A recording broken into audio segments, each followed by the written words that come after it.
الحمد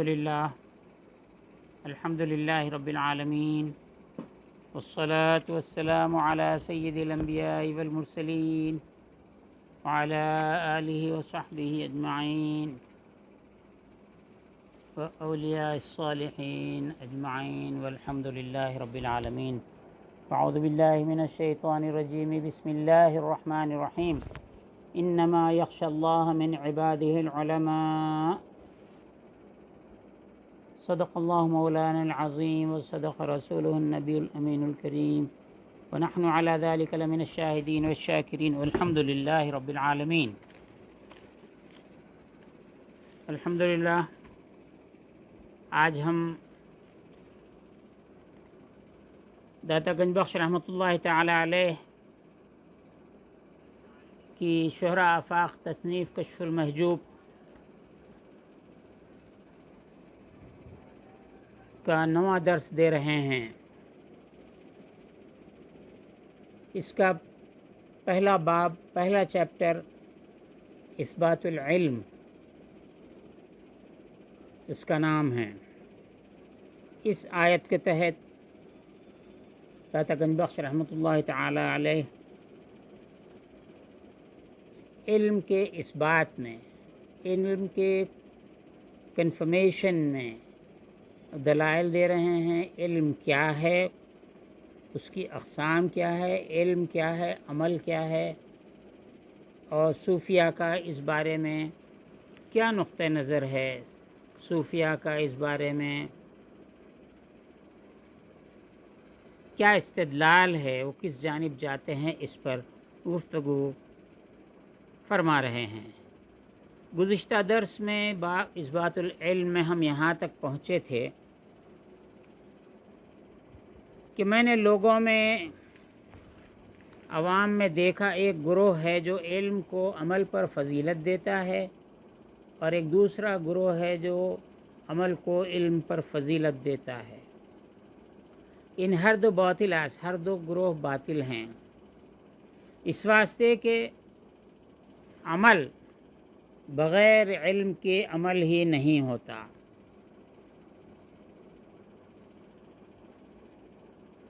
اگر بندہ کوئی عمل کرے اور اس کے بارے میں وہ جانتا ہو تو اس کو اس کا ثواب ملے گا. یہ جانتا ہی نہیں ہے، نماز کیا ہے نہیں جانتا ہے، قرب حق کا ذریعہ ہے نہیں جانتا ہے، روزہ کیا ہے نہیں جانتا ہے، شرائط کیا ہیں اس کے نہیں جانتا ہے، فرائض واجبات کو نہیں جانتا ہے. تو جب نہیں جانتا ہے، علم ہی نہیں ہے، تو وہ کیسے عمل درستی کے ساتھ انجام دے سکتا ہے؟ فرماتے ہیں چون نماز کے تا نخست، جیسا کہ نماز ہے، تا نخست علم ارکان طہارت نہ بود و علم شناختن آب و علم معرفت قبلے و علم کیفیت نیت و ارکان نماز نہ بود. چون عمل بعین علم عمل می گردد، چگونه جاهلان را از این جدا کنند و آنان که علم را بر عمل فضل نهادن هم محال است و علم بی عمل علم نباشد. چنان که خداوند تعالی می گوید نبذ فریق من الذین اوتوا الکتاب کتاب الله وراء ظهورهم كأنهم لا يعلمون. نام عالمی بی عمل از عالمان نفی کرد. از آنچه آموختن و یاد داشتن و یاد گرفتن این جمله نیز عمل بود و از آن است که بنده بدان مصاب است و اگر علم عالم به فعل و کسب او نبوده، به فعل و کسب او، اگر علم عالم به فعل و کسب او نبودی، او را در آن هیچ ثواب نبودی. فرماتے ہیں کہ جیسے نماز ہے، جب تک کہ نمازی کو نماز ادا کرنے سے پہلے طہارت کے ارکان کا علم ہونا چاہیے. یہیں تک بات ہم ختم کیے تھے، پھر یہیں سے شروع کرتے ہیں. طہارت، پاکی کس سے حاصل ہوتی ہے؟ پانی سے حاصل ہوتی ہے. تو پانی کیسا ہونا؟ پانی پاک ہونا. پاک ایسا ہونا کہ خود پاک ہو اور پاک کرنے کی صلاحیت رکھتا ہو. جیسا کہ میووں کا رس، اس کو آب میوے فارسی میں کہتے ہیں. میوے کا رس پاک ہے، خود پاک ہے، مطہر نہیں ہے، پاک کرنے والا نہیں ہے. ندی کا پانی، کنویں کا پانی، دریا کا پانی، یہ پاک بھی ہے، پاک کرنے والا بھی ہے. تو پانی ایسا ہو جو خود طاہر ہو اور مطہر بھی ہو. پھر طہارت، پاکی، وہ وضو ہے یا غسل ہے؟ وضو ہے تو اس کے ارکان کیا ہیں، اس کے فرائض کتنے ہیں، اس میں سنتیں کتنی ہیں؟ نماز ہے تو نماز شروع کرنے سے پہلے کتنے فرائض ہیں، نماز کے اندر کتنے فرائض ہیں، نماز میں واجبات کتنے ہیں، سنتیں کتنی ہیں، نوافل کتنے ہیں. یہ تمام چیزیں اس کو جاننا ضروری ہے. جیسے نماز شروع کرنے سے پہلے فرماتے ہیں علم شناخت آب، پانی کی پہچان کا علم. پانی پاک بھی ہو اور پاک کرنے والا بھی ہو. پاک پانی کو کیسے پہچانا جائے؟ ندی کا پانی، نالے کا پانی یا بولی کا پانی. تو پانی یہ ہے کہ پانی، رنگ، بو، مزہ، اس میں تین چیزیں تغیر نہیں ہونا چاہیے. نہ پانی کا رنگ بدلے، نہ مزہ بدلے، نہ بو بدلے. اور وضو سے پہلے ہر بار وضو کرنے والے کو یہ پانی کی ٹیسٹنگ کرنا ضروری ہے. لہذا جو وضو میں 4 فرض ہیں، وضو میں 4 فرض ہیں. نیک نام، منہ کو عرض و طول میں دھونا تمام. دوسرا، کوہنی سے اوپر ہاتھ کو، پاؤں سر کا مسا سمجھو بات کو، پاؤں کو ٹخنوں سے اوپر دھوئیے، فرض سے حق کے ادا تب ہوئیے. تو پہلا جو فرض ہے، چہرے کو ایک کان کی لو سے دوسرے کان کی لو تک اور پیشانی جہاں سے بال نظر آتے ہیں ٹھوڈی کے نیچے تک یہ دھونا، یہ پہلا فرض ہے. اس فرض کی ادائیگی سے پہلے 3 ٹیسٹنگ پانی کی ضروری ہے کہ رنگ نہیں بدلنا، مزہ نہیں بدلنا، بو نہیں بدلنا. تو یہ فرض کی ادائیگی کے لیے سنت کا ادا کرنا ضروری ہے.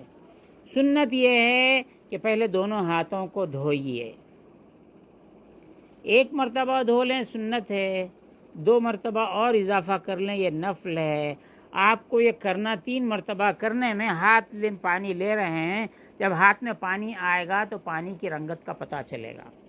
جیسے باولی میں دیکھنے میں پانی ہرا نظر آتا ہے، بات دراصل یہ ہے کہ باولی کے اندر جو کنجال ہوتا ہے، کائی جو ہوتی ہے، کائی ہری ہونے سے پانی ہرا نظر آتا ہے. لیکن جب آدمی ہاتھ میں اٹھا لے تو موتی کی طرح سفید نظر آتا ہے. ایک بار دیکھا صاف ہے، دوسری بار دیکھا صاف ہے، تیسری بار دیکھا صاف ہے، تو ایک پانی کا ٹیسٹ ہو گیا کہ اس کا رنگ نہیں بدلا ہے.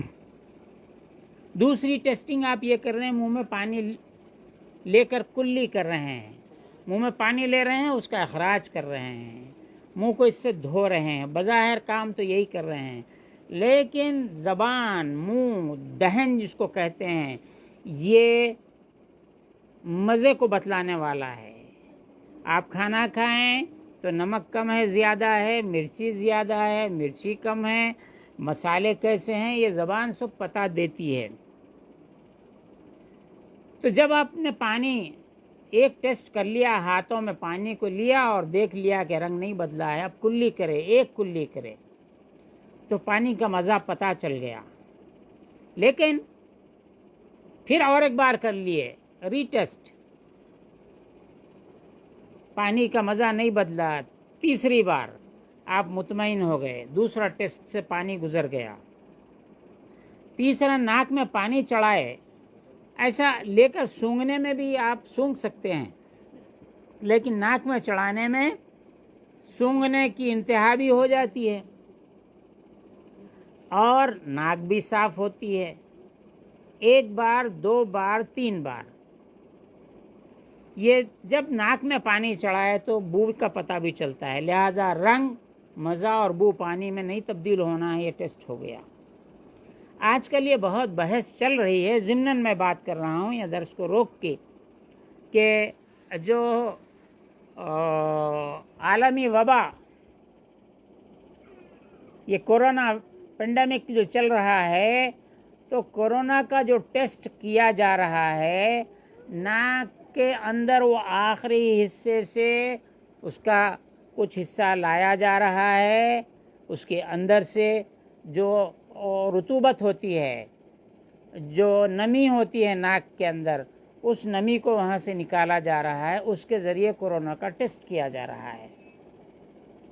تو پہلا جو اٹیک ہے آپ کے سانس کے ذریعے سے کورونا کا اٹیک ہو رہا ہے۔ اگر آپ خدا نخواستہ آپ متاثر ہو گئے ہیں یا آپ میں کوئی متاثر ہو گیا ہے، دنیا کے تمام اطباء، تمام سائنٹسٹ، فزیشنز یہ کہہ رہے ہیں کہ آپ گرم پانی سے غرارہ کیجئے،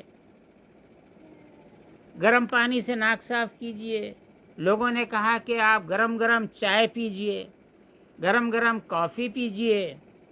تو اب میں نے جب پینڈیمک جب شروع ہوا مارچ میں، اسی وقت میں نے ابتدائی فرسٹ ویک میں 2 لیکچرز دیے، اور میں نے بتلایا کہ یہ 5 وقت وضو کرنے والے جو لوگ ہیں، ان کا منہ بھی صاف ہو رہا ہے، ناک بھی صاف ہو رہی ہے۔ اب آپ صرف اتنا کام انجام دے دیجئے کہ صرف گرم پانی سے وضو کیجئے، چاہے موسم گرما کا رہے یا سرما کا رہے، بارش کا رہے، گرم پانی سے وضو کیجئے۔ اور آپ جو کلی کرتے ہیں، منہ دھوتے ہیں، منہ میں پانی لے کے غرارہ کیجئے۔ تو غرارہ کرنے سے حلق کے آخری حصے تک پانی کی گرمی پہنچتی ہے، اور وہاں سے جتنی چیزیں ہیں پانی پھر اخراج ہو جاتا ہے، اور پانی آپ تھوک دیتے ہیں کلی کر کے۔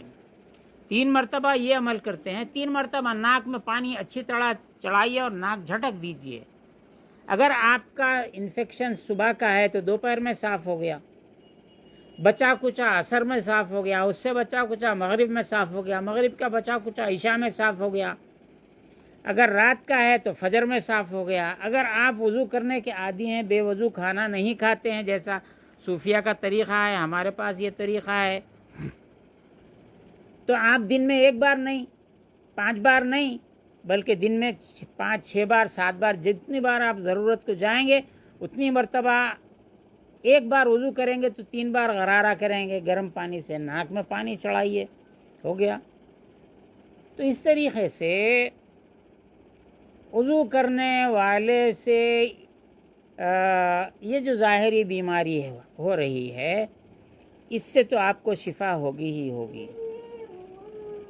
ضمناً میں عرض کرتا ہوں کہ جو منہ صاف ہو رہا ہے، ناک صاف ہو رہی ہے، چہرہ ہے، آپ چہرہ دھو رہے ہیں، چہرے پہ دن بھر کی جو آپ کی تھکاوٹ ہے، باہر دھوپ میں گھوم کے آئے ہیں، کام کر کے آئے ہیں، تھکاوٹ کا اثر چہرے پہ نظر آتا ہے۔ پانی سے چہرہ دھونے سے وہ چہرے کی تھکان جاتی ہے، کونیوں تک ہاتھ دھونے سے جسم کی اور تھکاوٹ چلی جاتی ہے، پیروں کو سر کا مسح کر لیے تو سر کی جو بوجھ ہے وہ صاف ہو جاتا ہے، اور پیر دھونے سے اور بھی اس کی کثافت اور جو سختی ہے جسم میں، بوجھ ہے کاموں کا یا کسی چیز کا، تو وہ دور ہوتا ہے۔ تو ظاہری باتیں ہیں، لیکن احادیث میں آیا ہے کہ جب نمازی نماز کے لیے وضو کرتا ہے تو ایک نماز سے دوسری نماز تک جو صغیرہ گناہ ہوتے ہیں، اللہ تعالیٰ اس وضو کے ذریعے ان کو پاک کر دیتا ہے، دھو دیتا ہے۔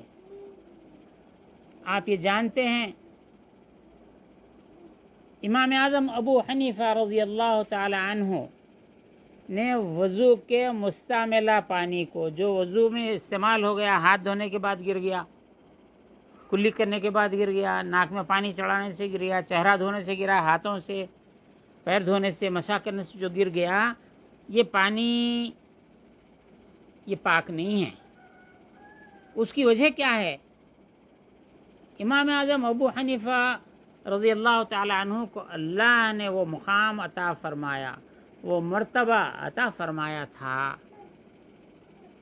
کہ جو وضو کرنے والا جب وضو کرتا تو اس پانی کے دھونے سے حضور نے جو فرمایا کہ اس کے گناہ جھڑ جاتے ہیں، تو امام اعظم ابو حنیفہ رضی اللہ تعالیٰ عنہ کو وہ گناہ نظر آتے تھے۔ جب وہ دھوتا آدمی، پانی بہتا تو کیا گناہ جھڑ رہے ہیں ان کو نظر آتا تھا۔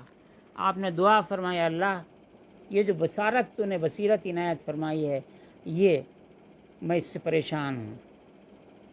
آپ کی دعا سے پھر وہ معاملہ رک گیا، ورنہ آپ کو گناہ جھڑتے ہوئے نظر آتے تھے۔ آپ ہم راستے کی گرد صاف ہو رہی سمجھ رہے ہیں، کورونا کا جو ہے غرارہ سے اور ناک میں پانی چڑھانے سے کورونا سے کی وبا دفع ہو رہی ہے، لیکن ظاہری فوائد اپنی جگہ ہیں، باطنی فوائد اپنی جگہ ہیں۔ تو آپ داتا گنجوش فرماتے ہیں نماز پڑھنے والے کو پانی کی پاکی کی شناخت ہونا چاہیے۔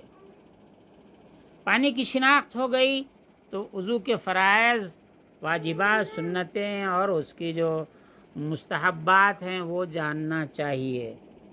جب وضو کر لیا، اب نماز پڑھنا چاہتا ہے، علم معرفت قبلہ، قبلے کی معرفت کا علم، جنگل میں ہے، سفر کر رہا ہے، گھوڑے پہ ہے، اونٹ پہ ہے، مختلف سواریوں پہ ہے، جنگل سے گزر رہا ہے، دوپہر کا وقت ہو گیا، چلو دھوپ ہے، لکڑی گاڑ دیا اور قبلہ کدھر ہے پہچان لیا، عصر میں بھی پہچان لیا، مغرب میں چلو سورج غروب ہوتا ہوا دیکھ لیا، پہچان لیا قبلہ کدھر ہے۔ عشاء میں کیا کرے گا مسافر؟ پھر تہجد میں قبلہ کیسا پہچانے گا؟ فجر میں کیسا قبلہ پہچانے گا؟ اگر ایک گھر میں رہتا ہے، چلو ایک بار تعین ہو گیا قبلے کا، ہو گیا، لیکن راتوں میں کیسا کرے گا؟ مسافر کیسا؟ تو علم اس کو ہونا چاہیے قبلہ کس طرف ہے۔ میں نے اس پر گفتگو پہلے کر لی ہے کہ آج سے 50 سال 60 سال پہلے بھی ایسے لوگ موجود تھے جو جنگل میں قبلے کو پہچان لیتے تھے ستاروں کو دیکھ کر۔ ستاروں کا علم اس کو آنا چاہیے۔ یہ پہلے جہاں شروع ہوا وہیں پہ ستاروں کا اس قدر علم اسے چاہیے کہ جس کا شریعت سے تعلق ہے، طب کا، حساب کا، وغیرہ کا۔ اس کے بعد جب قبلہ پہچان لیا کہ یہ قبلے کا تعین ہے، ایک بات یاد آئی قبلے کے تعین میں، سلطان المشائخ نظام الدین اولیاء محبوب الہی کے ملفوظات میں آیا ہے کہ ایک درویش نے، ایک فقیر نے، ایک اللہ والے نے ایک مسجد بنائی۔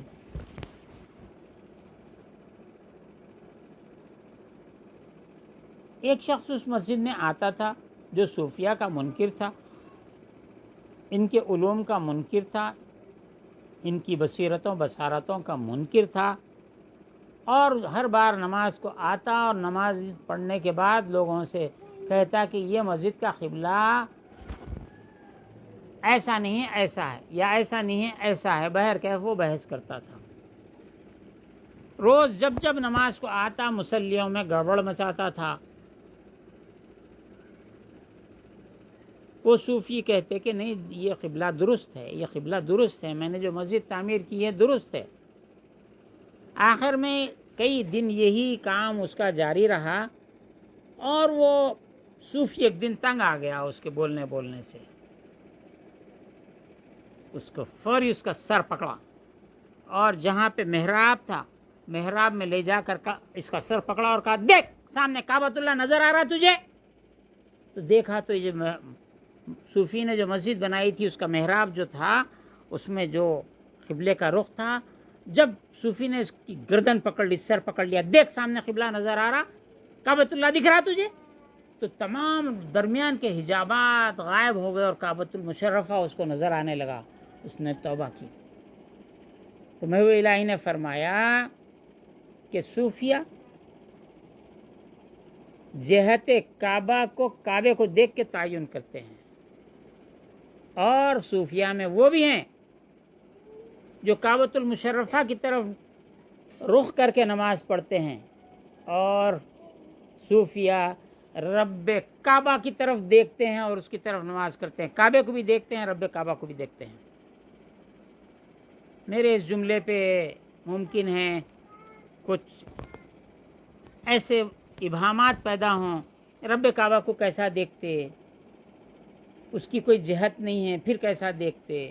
تو آپ کی ہماری نیت ہم جو کرتے ہیں اس میں کہتے ہیں نماز پڑھنے سے پہلے متوجہن الی جہت الکعبۃ شریفتی، میں 2 رکعت فرض پڑھتا ہوں، 2 رکعت نفل پڑھتا ہوں، یا 4 رکعت نفل پڑھتا ہوں، 4 رکعت ظہر کی فرض پڑھتا ہوں، یا واجب الوتر پڑھتا ہوں، جو بھی ہے، تو میں نماز ادا کرتا ہوں دکنی میں بولتے منہ میرا کعبہ شریف کی طرف۔ لیکن حضرت سیدنا ابراہیم علیہ السلام نے کیا فرمایا؟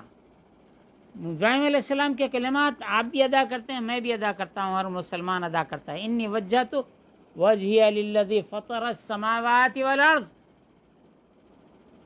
جس نے آسمانوں کو اور زمین کو پیدا کیا ہے، میں اپنا چہرہ اس کی طرف کرتا ہوں۔ اللہ رب العزت کی طرف ابراہیم علیہ السلام نے اپنا چہرہ کیا، انی وجہت وجہی للذی فطر السماوات والارض،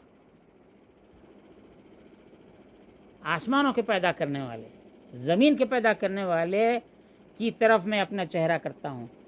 بولتے تو ہیں ابراہیم علیہ السلام کے الفاظ، لیکن کبھی دماغ میں نہیں آیا کہ رب کعبہ کی طرف ابراہیم علیہ السلام نے رخ کیا ہے، جبکہ اس کا رخ نہ مشرق ہے، نہ مغرب ہے، نہ شمال ہے، نہ جنوب ہے، نہ تحت ہے، نہ فوق ہے۔ فَإِنَّمَا تُوَلُّوا فَثَمَّ وَجْهُ اللَّهِ قرآن میں پڑھتے ہیں، لیکن پھر منکر کے منکر رہتے ہیں، اللہ کا چہرہ کیسا ہوتا؟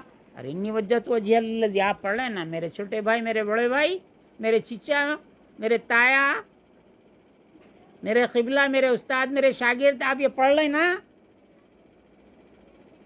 ہر بار نماز میں پڑھتے، مگر کبھی توفیق نہ ہوئی۔ توفیق کب ہوتی؟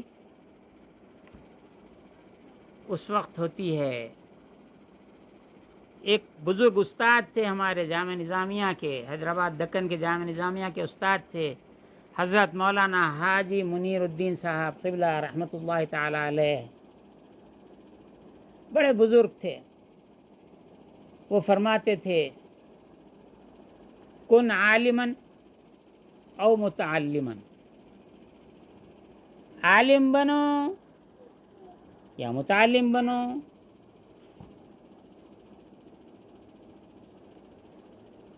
او سامعن یا سننے والے بنو، عالم بھی نہیں بن سکتے، موقع نہیں ہے تم کو، تمہاری زندگی ساتھ نہیں دیتی ہے، متعلم بھی نہیں بن سکتے، او سامعن، سننے والے بنو، عالم کی بات سنو، متعلم کی بات سنو، یا عالم بنو، متعلم بنو، یا ان کی بات سننے والے بنو، ولا تکن رابعن، چوتھا مت بنو۔ تو جو لوگ علماء کی صحبت، علماء سے مراد عرفا، آگے بحث آ رہی ہے، یا پھر یہ علماء ہی صحیح، آپ یہ مان کے بھی چلتے ہیں، جب تک کہ ان کی صحبت نہ ملے، ان کو نہ سنیں، ان کے ساتھ نہ اٹھے بیٹھے، تو آپ کو علم حاصل نہیں ہو سکتا۔ ساتھ میں بیٹھنے اٹھنے سے صحبت سے علم ملتا ہے، سننے سے علم ملتا ہے، سماعت کی بہت بڑی اہمیت ہے۔ تو معرفت قبلہ، قبلے کی معرفت، آپ نے صوفیہ کی صحبت اختیار نہیں کی، اللہ والوں کی صحبت اختیار نہیں کی۔ اب آج کل اولیاء اللہ کہاں ہیں، صوفیہ کہاں ہیں، آج تو نظر نہیں آتے ہیں، تو ہم ایک راستہ بتاتے ہیں۔ آپ نے اگر کسی صوفی سے ملاقات نہیں کی ہے، یا آپ کو دنیا میں صوفی نظر نہیں آتا ہے، آپ کے خیال میں یا آپ کے علم میں کوئی تو ایسا صوفی ہوگا جس کو آپ صوفی مانتے ہوں گے۔ ہندوستان میں ہے تو ہندوستان میں، عرب میں ہے تو عرب میں، عجم میں ہے تو عجم میں، ساری دنیا جن کو صوفی بولتی ہے یا ان کا استاد کہتی ہے صوفیہ کا، جیسے سلطان المشائخ نظام الدین اولیاء محب الہی سبھی مانتے ہیں ہندوستان میں، ایران میں بڑے بڑے صوفیاء گزرے ہیں. ایک تو جو سب سے پہلی کتاب تصوف میں جو لکھے داتا گنج بخش کشف المحجوب ہم یہ پڑھ رہے ہیں. آپ کے بعد میں لکھی جانے والی کتابیں ہیں. شاہ حضرت شیخ فرید الدین عطار رحمۃ اللہ علیہ کی تذکرۃ الاولیاء ہے. ایک ایک دو دو کتابوں کے نام لے رہا ہوں. عرب میں آپ چلے جائیے، رسالہ خشیریہ ہے، غوث پاک کے ملفوظات ہیں، سیف دستگیر ملفوظ کبیر ہے، یا آپ کے خطبات ہیں. آپ ان کتابوں میں سے کوئی ایک کتاب پڑھنا شروع کیجئے. اور ذرا اوپر جانے کا شوق ہے، احادیث نبوی پڑھیے، حضور صلی اللہ علیہ وسلم کی حدیث پڑھیے. جب احادیث آپ پڑھنے لگیں گے تو کچھ آپ عرصہ گزرنے کے بعد پڑھتے پڑھتے جب آپ کو تھوڑی سی اس کی عادت پڑے گی، جتنا آپ کا انہماک بڑھے گا تو آپ محسوس کریں گے کہ آپ رسالت مآب صلی اللہ علیہ وسلم کی محفل میں موجود ہیں. صحابہ کرام جو حدیث بیان کرتے، حضور صلی اللہ علیہ وسلم کا جب قول دہراتے تو اس کا ماحول بیان کرتے. ماحول بیان کرنے سے آپ اس ماحول میں آ جاتے ہیں اور کچھ ایسا محسوس ہونے لگتا ہے کہ آپ اس ماحول میں آ گئے ہیں اور حضور فرما رہے ہیں، ہم سن رہے ہیں. یہ ایک انتہائی کیفیت آ جاتی ہے. اسی طرح نظام الدین اولیاء محب الہی کے ملفوظات پڑھیے، بہت آسان زبان ہے. جب پڑھتے ہیں تو ایسا محسوس ہوتا ہے کہ آج سے 700 سال پہلے کہ ہم ان مجلسوں میں پہنچ گئے ہیں جہاں پر محبوب الہی رونے لگتے ہیں. آپ کو بھی رونا آتا ہے. جہاں خوشی کا اظہار کرتے ہیں آپ کو بھی خوشی کا اظہار، آپ کے دل میں بھی خوشی آ جاتی ہے. بہرحال تو صوفیہ سے نہیں ملے ہو تو ان کے ملفوظات پڑھنے سے آپ کو وہی فیض ملے گا. خود محبوب الہی نے ارشاد فرمایا، جس کا کوئی پیر نہیں، وہ حضرت شیخ شہاب الدین سہروردی رحمۃ اللہ تعالی علیہ کی کتاب عوارف المعارف پڑھے، وہ پیر کا کام انجام دے گی. ایک جگہ یہ بھی روایت ہے کہ کشف المحجوب پڑھے، وہ پیر کا کام انجام دے گی. تمام راستے کھلتے چلے جائیں گے. تو ہم عرض کر رہے تھے معرفت قبلے کا علم ہونا چاہیے. چلو قبلے کا علم ہو گیا. علم کیفیت نیت، نماز کے لیے جو نیت ہونا ہے وہ کیسی ہونا ہے، یہ بہت نازک بات ہے. نازک بات عرض کر رہا ہوں. آگے خود میں داتا گنج بخش فرماتے ہیں، اس لیے میں ان ایڈوانس وہ پوائنٹ نہیں بولتا جو نیت سے متعلق ہے. نیت تو یہی ہے کہ میں نماز پڑھتا ہوں اللہ تعالیٰ کے لیے، 2 رکعت فرض، 2 رکعت نفل، 4 رکعت نفل، 4 رکعت فرض، یا جو کچھ بھی ہے خالص اللہ تعالیٰ کے لیے متوجہ نہیں الی جہت الکعبۃ الشریفتی، خالصۃ للہ، اللہ کے لیے. یہ نیت کرنا ہے. نیت کی بات 1-2 جملوں کے بعد آگے آ رہی ہے. اگر نہیں آتی ہے تو میں آگے سے پکڑ کے لا کے یہاں بیان کر دوں گا چونکہ دور ہو جائے نا عبارت. اب نماز نیت کے لیے جب نیت ہو چکی، نماز شروع کرنا، ارکان نماز کا معلوم ہونا ضروری ہے. نماز میں فرائض کتنے ہیں، واجبات کتنے ہیں، سنن کتنے ہیں، نوافل کتنے ہیں، آپ کو اس کا علم ہونا چاہیے. میں وہ اشعار کشف الخلاصہ کے سنا رہا تھا. اے ولی تیرا جو ہیں فرض صلات، اس میں 6 باہر کے اور اندر کے ساتھ. فرض جو باہر کے ہیں شرط ان کا نام، وہ وضو یا غسل ہے اول تمام. دوسرا پاکی نجاست سے اگر تن پہ یا کپڑے پہ ہو یا جائے پر. تیسرا پہچاننا وقت نماز. چوتھا منہ قبلے کو کرنا بانیاز.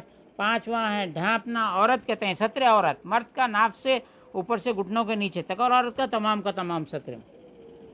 اور 6 دل سے نیت کرے نیت کے تئیں. یہی چیزیں داتا گنج بخش یہاں دہرا رہے ہیں.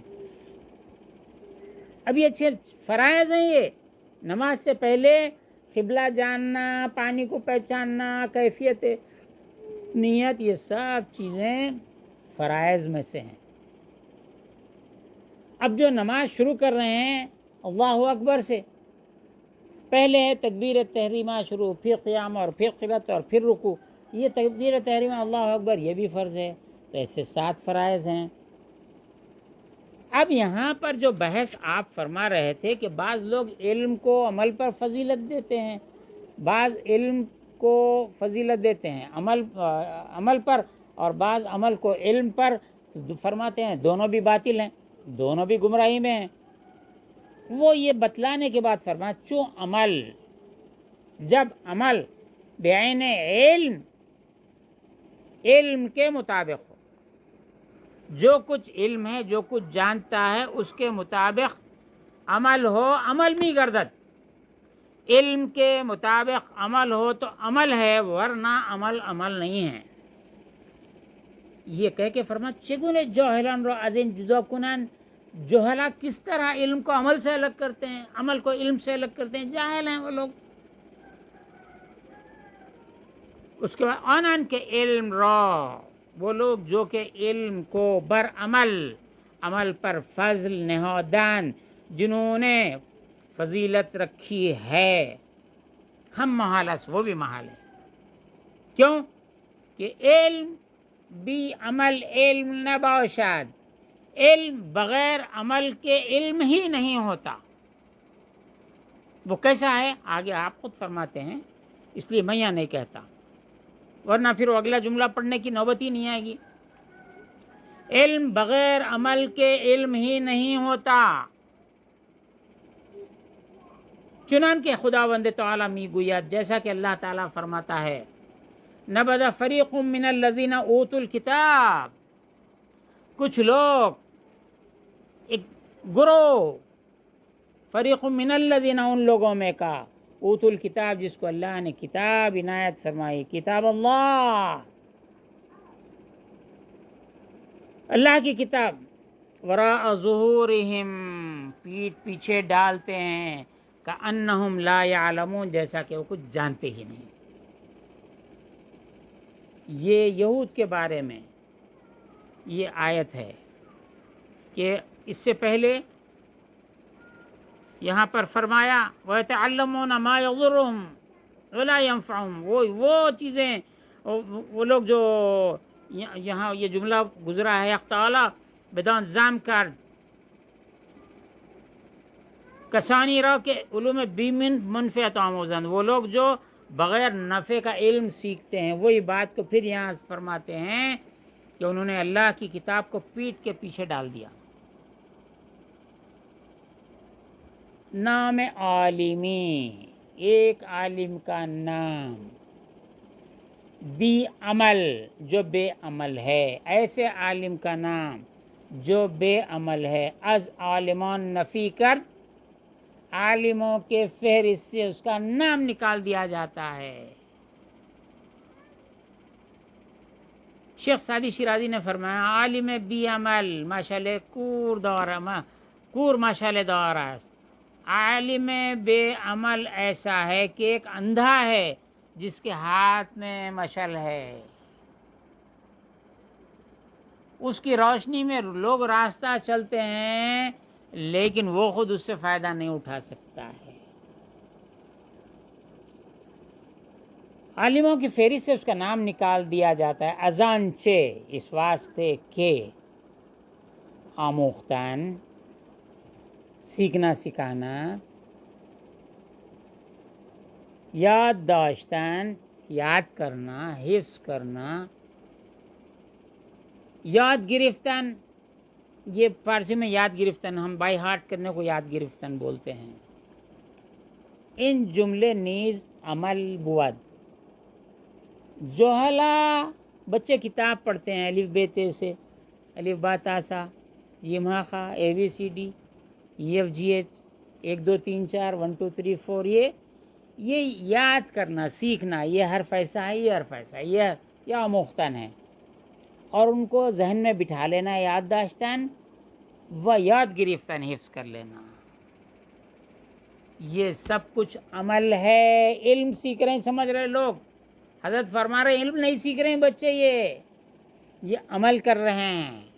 علم سیکھنا عمل دو ایک ہے, جو کہہ رہے ہیں وہ سمجھاتے ہیں. یہ عمل ہے, وہ اذان است, وہ اس واسطے ہے کہ بندے بدن مصاب است وگر علم عالم بفعل و کسب او نبودی. یہ علم جو بچے سیکھ رہے ہیں یہ عمل ہے, اور ان کو اس پہ ثواب دیا جائے گا. جو علم سیکھ رہے ہیں ان کو ثواب دیا جائے گا.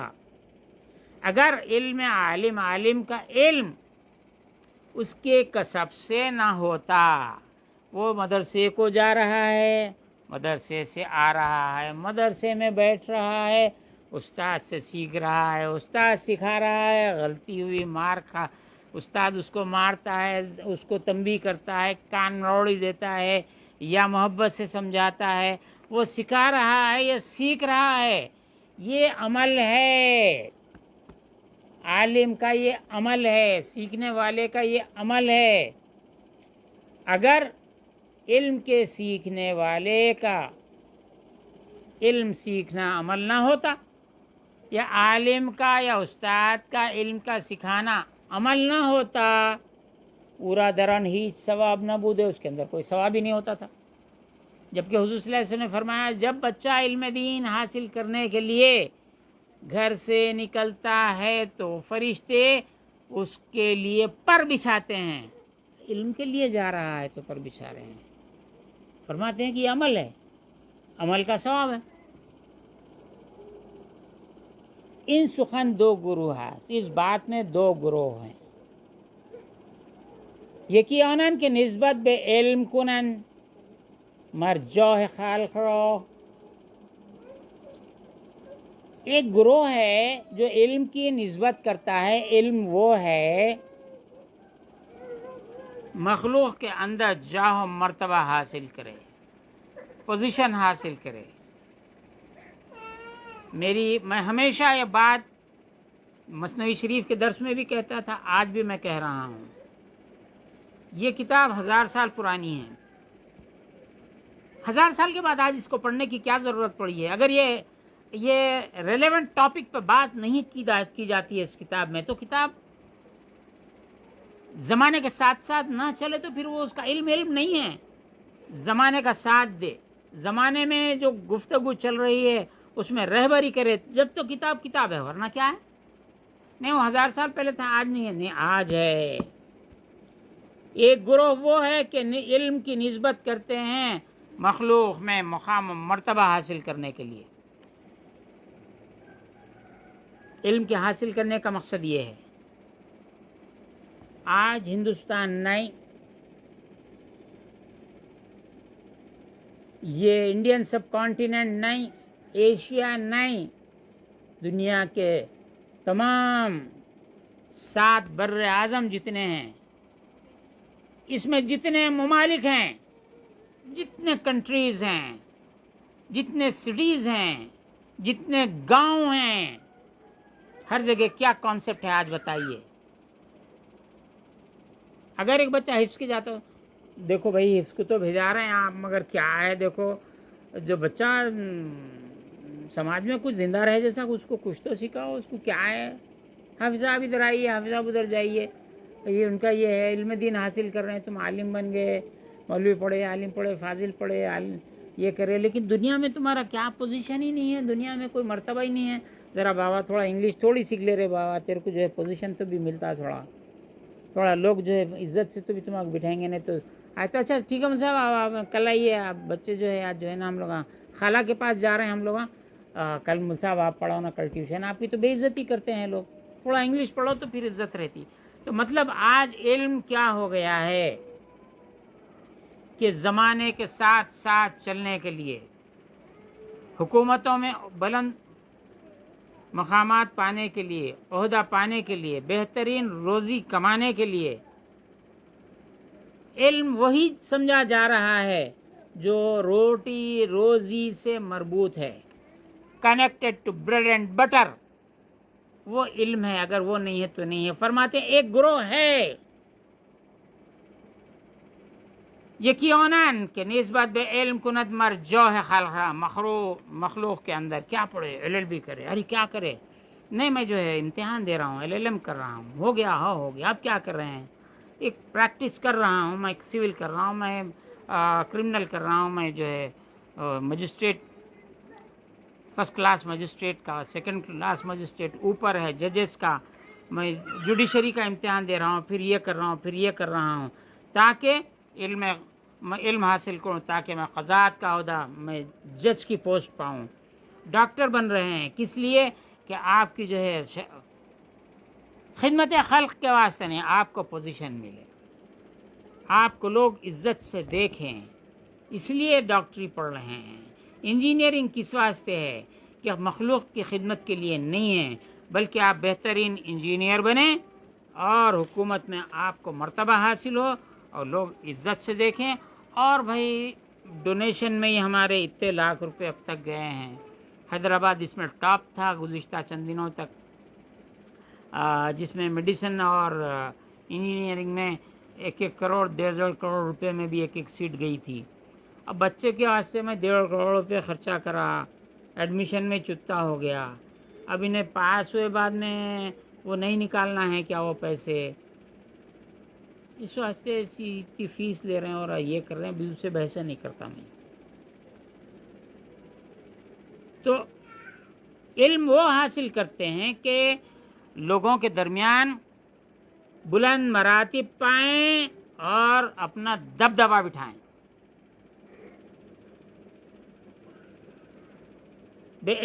نسبت بے علم کنند مرجع خلق را و طاقت معاملت آن ندارند بالتحقیق، یہ بات تحقیق سے کہی جا رہی ہے، یہ بات تحقیقی ہے۔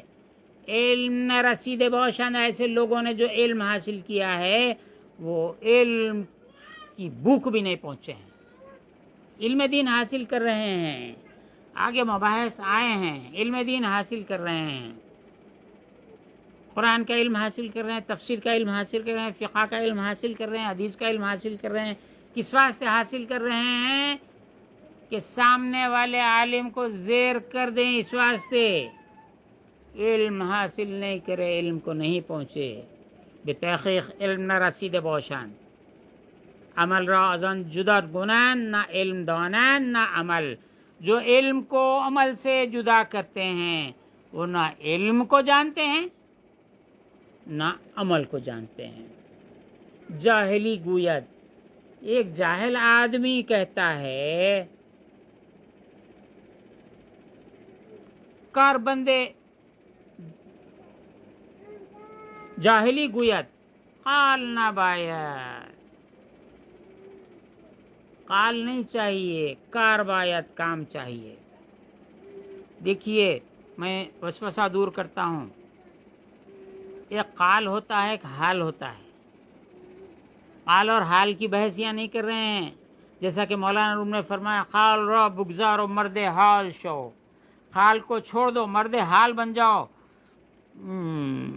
قال را بگزار و مرد حال شو، زیر پائے مرد کام، زیر پائے مرد پامال شو، جو مردان خدا ہیں ان کے پیروں کے نیچے تم پائمال ہو جاؤ، یہ حال نہیں۔ حضرت فرما رہے ہیں جاہل کہتا ہے باتیں نہیں چاہیے، کار باید کام چاہیے۔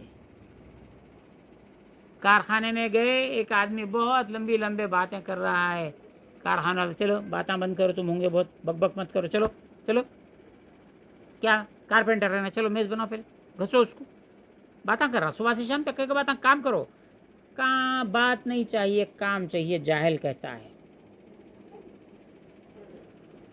دیگری گوید، دوسرا ایک کہتا ہے، دوسرا جاہل کہتا ہے علم باید، علم ہونا چاہیے، عمل نہ باید، عمل کی ضرورت نہیں، علم رہا تو علم سے عزت ہے میاں، عمل کیا ہے، عمل اللہ کے واسطے کرے، عمل تو اللہ دیکھنے والا ہے، اللہ جزا دیں گا، نہیں کرے تو معاف کرنے والا ہے۔ علم ہونا میاں، علم رہنا چاہیے، علم سے راستہ ملتا ہے۔ ایک بولتا کام ہونا چاہیے، دوسرا بولتا علم ہونا چاہیے۔ وَأَزْ ابراہیم ادھم رضی اللہ عنہ میاران، ابراہیم ادھم بلخی رضی اللہ تعالی عنہ سے بیان کیا جاتا ہے ان کے گفت آپ نے فرمایا سنگی دیدم، میں نے ایک پتھر کو دیکھا در راہ افگندے، جو راستے میں پڑا ہوا تھا، برون نوشت بود، اس پتھر پر لکھا ہوا تھا کہ مرا بے گردان و برخان، مجھے پلٹاؤ اور پڑھو، پس بے گردانی دمش، پس میں نے اس پتھر کو پلٹایا، برون نبشت بود، اس پر لکھا ہوا تھا انت لا تعمل بما تعلم فکیف تطلب العلم ما لا تعلمون، و تو بے علم خود عمل نہ کنی، خود حضرت ترجمہ کریں تو اپنے علم پر عمل نہیں کرتا ہے، محال باشد، یہ بات محال ہے کہ نادانست را طلب کنی، تو نہیں جانتا ہے اس کو طلب کر رہا ہے، یعنی کاربند آن باش کے دانی، تو وہ کام کر جو تو جانتا ہے۔ کیا یہ کوئی جملہ معمولی ہے؟ کیا کوئی بات معمولی ہے؟ ہاں آگے اور بات چلیے، کاربند آن باش کے دانی تاب برکات آن نادانستے، تاب برکات آن، جو تو جانتا ہے اس پہ عمل کر تاکہ اس کی برکت سے نادانست نیز بدانی، جو نہیں جانتا ہے اس کو بھی پالے۔ اب جو جانتا ہے اس پہ عمل کر، اس کی برکت سے جس کو جو نہیں جانتا ہے اس کو بھی پالے گا۔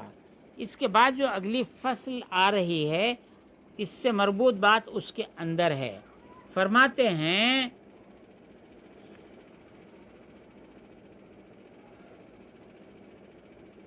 کہ اللہ تعالیٰ کے فعل سے متعلق، کہ فعل طالب ہے فاعل کا، کام طالب ہے کام کے کرنے والے کا۔ جب آپ نے دیکھ لیا ایک کیمرہ ہے، یہ شے ہے، تو اس کے بنانے والا ہے کوئی، میز کو دیکھ لیا تو اس کا فاعل یعنی اس کا بنانے والا، اس کا صانع ضرور ہے۔ الماری ہے، اشیاء جتنی ہے، جتنی آنکھوں کو جتنی چیزیں نظر آ رہی ہیں یہ اشیاء ہیں ساری، یہ اشیاء کو آپ دیکھ رہے ہیں، اتنا جانتے ہیں۔ الماری یہ لوہے کی ہے تو لوہار بنایا ہوگا، لکڑی کی ہے تو لکڑی کا جو ہے کام کرنے والا بنایا ہوگا، کارپینٹر بنایا ہوگا۔ تو جو صنعت کو دیکھ کر صانع کو پہچانا جا سکتا ہے۔ یہاں جو آپ فرما رہے ہیں کاربند آن باش کے دانی، تو جس کو جانتا ہے اس پہ عمل کر۔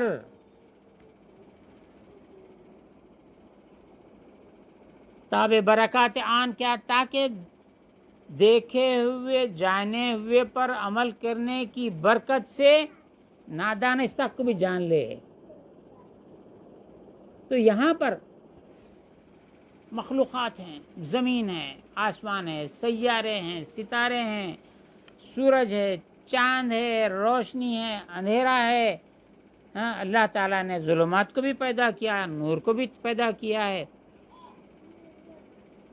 تو یہ تمام اتنی مخلوقات کو دیکھ رہا ہے، اس کو جانتا ہے۔ تو جس کو جانتا ہے اس کے بارے میں فکر کر، اور جو اس کا خالق ہے اس کو نہیں جانتا ہے، اس کی کیفیت کو نہیں جانتا ہے، اور چوں چرا سے پاک ہے، سمت اسمات سے پاک ہے، وہ ذات ایسی ہے کہ جو نہ عقلیں اس کا احاطہ کر سکتی ہیں، نہیں جانتا ہے اس کو، تو اس کو بھی جان جائے گا، اس کو علم حاصل ہوگا۔ علم کے جو درجات ہیں ان درجات میں سے یقین کے بھی درجات ہیں، وہ حاصل کرے گا۔ تو جو جانتا ہے اس پہ عمل کر، اس پر عمل کرنے سے جو نہیں جانتا ہے اس کو بھی حاصل کرے گا۔ نیچے اتر کے سمجھاتا ہوں، نماز ہے، اتنے فرائض ہیں، اتنی سنتیں ہیں، اتنے واجبات ہیں، اتنے مستحبات ہیں. نماز کو تم نے جان لیا کہ یہ تکبیر تحریمہ ہے، یہ ثنا ہے، یہ تعوذ ہے، تسمیہ ہے، سورہ فاتحہ ہے، 3 آیتیں ضم سورہ ہے، رکوع ہے، اس کی تسبیح ہے، قومہ ہے، قیام ہے، پھر جو ہے سجدہ ہے، اس کی تسبیح ہے، پھر قاعدہ ہے. یہ جانتے ہیں. تو جو جانتا ہے اس پہ عمل کر.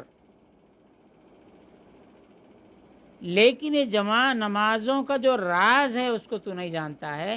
اس کی برکت سے وہ راز کو بھی پا لے گا. اس میں بہت سی گفتگو ہے، بہت باتیں ہیں اس کے اندر.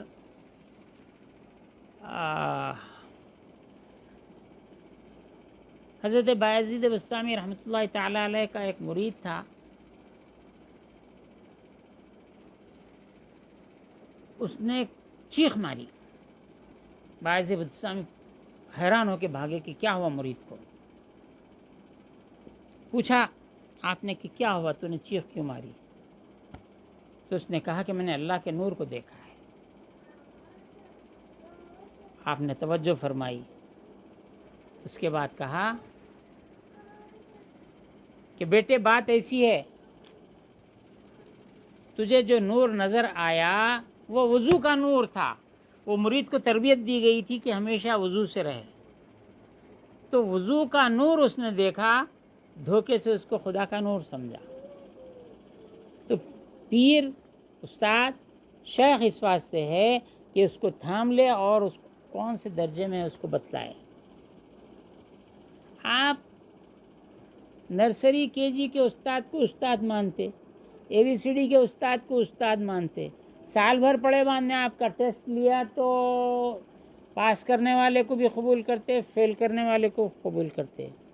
یہاں پہ استاد کی ضرورت ہے. زبان سکھانے کے لیے استاد کی ضرورت ہے، میتھ سکھانے کے لیے استاد کی ضرورت ہے، اس کے آگے بڑھ جانے کے بعد زبان کے رموز بتلانے کے لیے استاد کی ضرورت ہے، شاعری کے رموز بتلانے استاد کی ضرورت ہے، اچھی نثر کے لیے استاد کی ضرورت ہے، میتھمیٹکس کے لیے استاد کی ضرورت ہے، انجینئرنگ کو استاد کی ضرورت ہے، سائنس کے لیے استاد کی ضرورت ہے، میڈیسن کے لیے استاد کی ضرورت ہے، فلاسفی کے لیے، ایسٹرونومی کے لیے، فزیولوجی کے ہے، سب کے لیے استاد کی ضرورت ہے. جو راستہ آپ جانتے ہیں، جس کی ہزاروں کتابیں راستوں میں، سڑکوں پہ، فٹ پاتھوں پہ بکتی ہیں، بڑی دکانوں میں بکتی ہیں، اس کے استاد کی ضرورت ہے. وہ علوم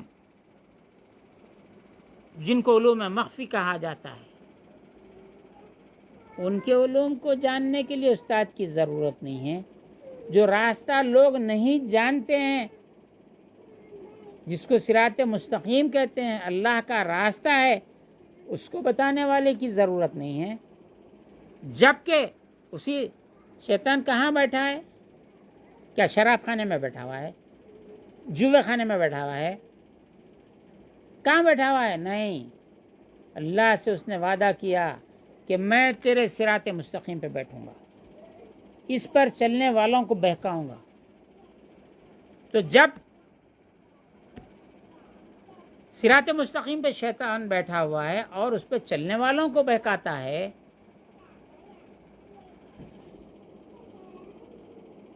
تو اس کے انبیاء جو آئے وہ کس لیے آئے؟ خاتم النبیین کس لیے آئے؟ یاسین والقرآن الحکیم انک لمن المرسلین. آگے کیا ہے پڑھو یہاں؟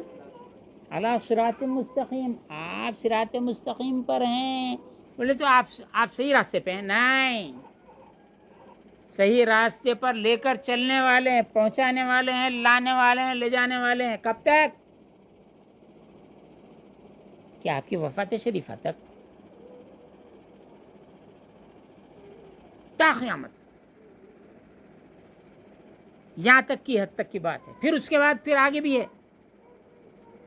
روز محشر بھی ان کا راج ہے. جو امتی کبیرہ گناہوں میں، ان کو بھی پکڑ پکڑ کے نکالیں گے. شفاعتی لأہل الکبائر من امتی، میری امت کے کبیرہ گناہ کرنے والوں کے لیے میری شفاعت ہے. یاسین شریف کتنے بار پڑھتے ہوئے میں میری اسپیچ کا یا میری درس کا موضوع دوسری طرف ایک دم قرآن کی طرف آ گیا تو آیت یاسین والقرآن الحکیم انک لمن المرسلین کیا پڑھو اور ایک بار علی صراط مستقیم علی صراط مستقیم. تو جس پہ انبیاء لے کر چل رہے ہیں اسی راستے پر شیطان بھٹکانے کے لیے بیٹھا ہوا ہے. اب یہ جو لوگ، میں بات کو ختم کرتا ہوں، جو میں اسکول کے زمانے تو نہیں بلکہ انٹرمیڈیٹ اور گریجویشن کے زمانے میں پرٹیکولرلی جماعت اسلامی کے بچے کالجوں میں ملتے تھے، اور میں چونکہ انوار العلوم کالج میں پڑھتا تھا تو تبلیغی جماعت والے وہاں پہ ان کا سینٹر ہونے سے وہاں کے لوگ بھی ملتے تھے. اب یہ لوگ صراط مستقیم پر ہی لا کے بھٹکاتے تھے. یہ پوائنٹ پہ بھائی ذرا سا غور تو کیجئے. آپ نماز میں، ہر نماز میں آپ رکعت بنتے جو ہے پڑھتے ہیں اہدنا الصراط المستقیم اہدنا الحمدللہ رب العالمین الرحمن الرحیم مالک یوم الدین ایاک نعبد و ایاک نستعین. ہم تیری مدد، تیری عبادت کرتے ہیں، تجھے سے مدد چاہتے ہیں. اہدنا الصراط المستقیم، کو سیدھا راستہ بتا. آپ نماز میں سیدھا راستہ بول رہے ہیں، اس کے بعد میں باہر نکل کے وہ راستہ ٹیڑھا پکڑ رہے ہیں. یہ آیت پکڑ پکڑ کے گمراہ کرتے تھے. آپ یہ بتاؤ بابا قرآن مجید میں پڑھ رہے، کیا پڑھ رہے تم کو معلوم ہے؟ پھر نماز میں بغیر سمجھے کے پڑھنے سے کیا فائدہ؟ انہوں سمجھ کا لزوم لگاتے تھے. تو یہاں پر صراط مستقیم کی جو آپ طلب کر رہے ہیں وہی صراط مستقیم پر آپ کے نبی ہیں، اس پہ لے کر چلتے ہیں، اسی پہ شیطان بیٹھا ہوا ہے. تو جہاں پر علم ہے وہیں پر گمراہ کرنے کے لیے شیطان بیٹھا ہوا ہے. علم کا حصول جہاں ہے، کوئی حاصل کرنے والا عمل پیرا ہے. ایک حدیث شریف کی پڑھ کے میں یہ عبارت ختم کر دیتا ہوں، یہ فصل ختم ہوتی ہے، حدیث شریف سنا دوں گا.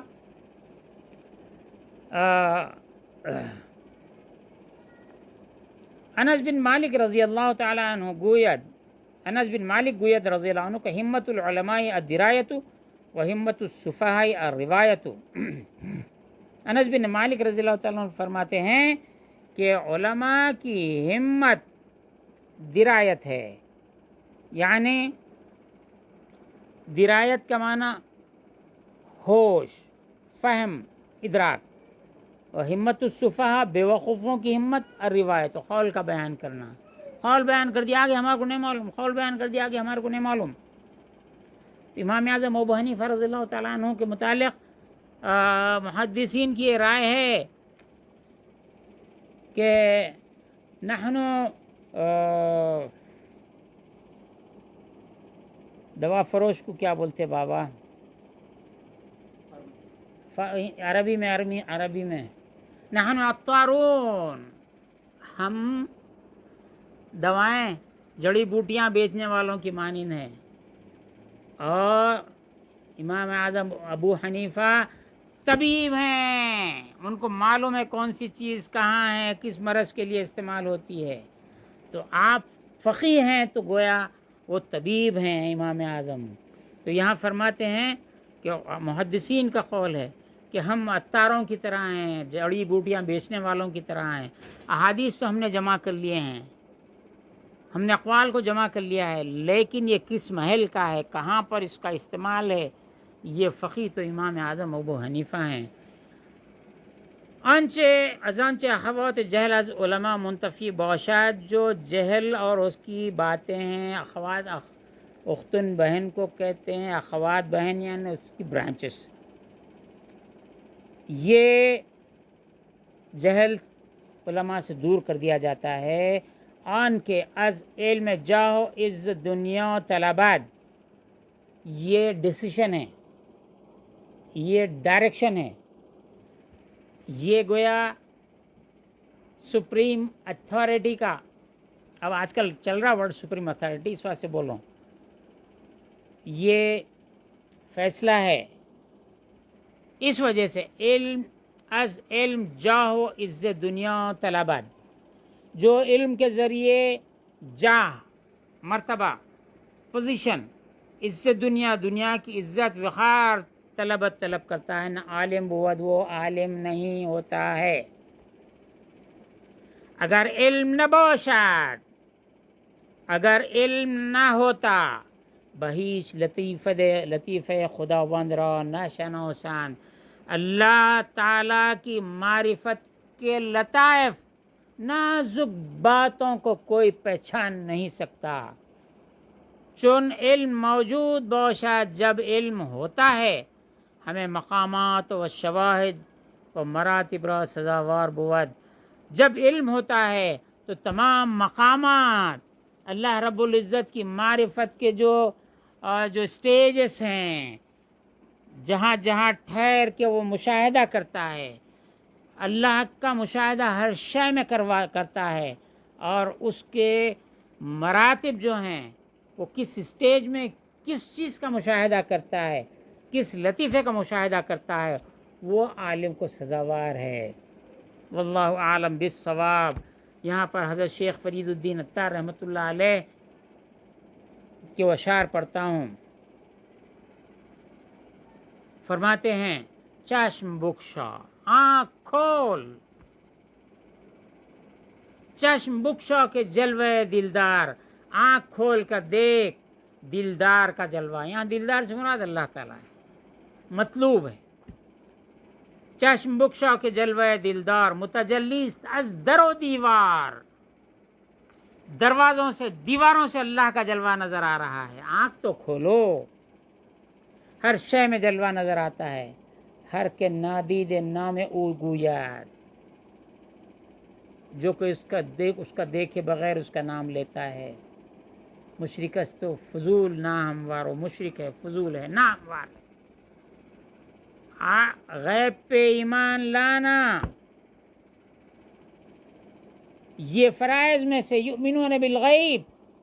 غیب پہ ایمان لانے کے بعد جو اشیاء نظر آ رہی ہیں اس میں مخلوقات میں غور کرنے کے بعد اللہ نے راتوں کو کیسے پیدا فرمایا، دن کو کیسا فرمایا، نخل یعنی کھجور کی گٹلی سے کیسا درخت کو بنایا، پھر درخت ہونے کے بعد پھر پھل پیدا. اس میں غور کرو، مخلوقات میں غور کرو. تم اپنی پیدائش میں غور کرو، زمین کی پیدائش میں، آسمان کی پیدائش میں، رات کی پیدائش میں، دن کی پیدائش میں، اشیاء کی پیدائش میں، ان میں غور کرو. اللہ کا مشاہدہ تم کو بڑھتا چلا جائے گا، یہاں تک کہ اپنی جانوں میں دیکھو. جب مشاہدہ حاصل ہوگا تو اسی کو سزاوار ہے جو علم رکھتا ہو. آج کل علم کیا ہو گیا، علم کے حاصل کرنے کا مقصد کیا ہو گیا، آپ ڈیسائیڈ کیجئے. میں بول کے کیا فائدہ، میں بھی تبلیغی جماعت والوں، جماعت اسلامی والوں کے جیسا ہو جاؤں گا. بھائیو ہم لوگ کس واسطے کر رہے ہیں، بھائیو مال کمانے کر رہے ہیں، بھائیو وہ کر رہے ہیں. دین کا علم حاصل کرنے سڑکوں پہ جاؤ، بولے کون جاؤ، بولا آوارہ گردی کرنے کے واسطے. علم علماء کے پاس حاصل ہوتا ہے، سڑکوں پہ حاصل نہیں ہوتا ہے. جاہلوں کو لے کے جا کے کھانا پانی سب دے کے، گھر میں سودا دال دے کے اس کے 40 ذمے لے آ کے گمراہ کر کے لا کے چھوڑ دیتے. یہ نتیجہ آپ نکالو. علم کس لیے حاصل کیا جا رہا ہے، علم کے حصول کا مقصد فرماتے ہیں نا کہ علم جاہ اور عزت دنیا میں حاصل کرنے کا مقصد ہو تو عالم نہیں ہے.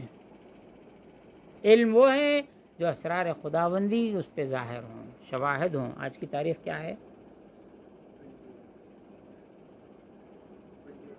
جی ہاں، وہی لکھ لے رہا ہوں، نہیں تو آگے پیچھے ہو جا رہا.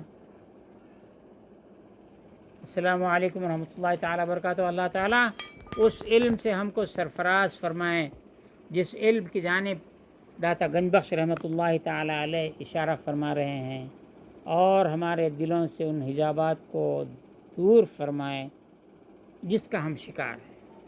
جو بھی ظاہری باطنی جو کچھ حجابات ہیں ان تمام حجابات کو اللہ دور فرما، ہم کو معرفت نصیب فرما، حضور صلی اللہ علیہ وسلم کی شفاعت نصیب فرما،